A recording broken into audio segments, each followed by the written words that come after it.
In TaxCycle, snapshots let you capture a point in time in a tax return. You can then compare later changes against that saved version, which is especially useful for planning, reviewing adjustments, or checking how a return has changed over time.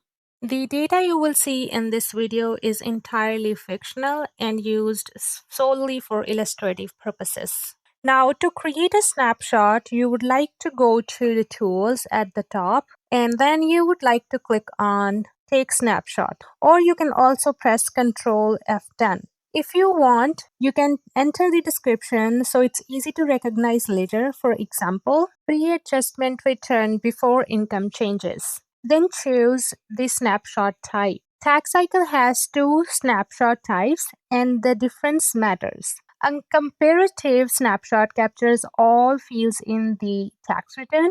Use this when you want to compare scenarios or track the effect of changes while planning. An as file snapshot captures only the fields needed when filing the return. TaxCycle also creates this automatically when you transmit a return using supported filing method or when you print the T1 condensed for paper filing in TaxCycle T1. Before creating the snapshot, you can turn on the show variance for this snapshot. That immediately compares this new snapshot to any later changes you make. You can also add notes for extra context. For example, planning before adjustment. Then click Create.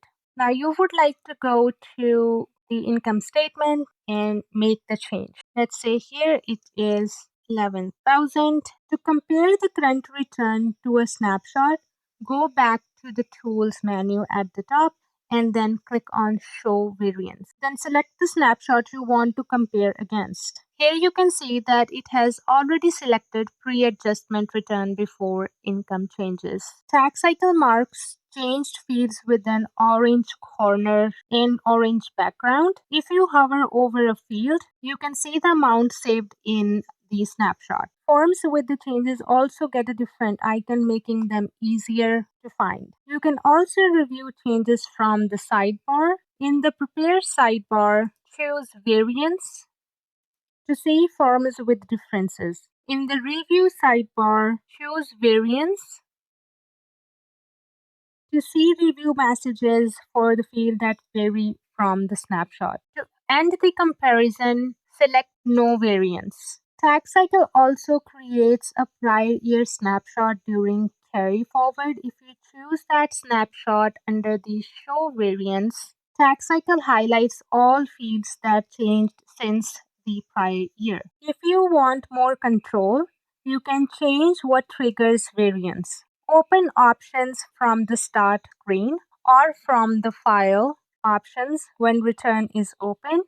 Then go to the Modules Variance. So here T1, you would like to click on Variance and select the year.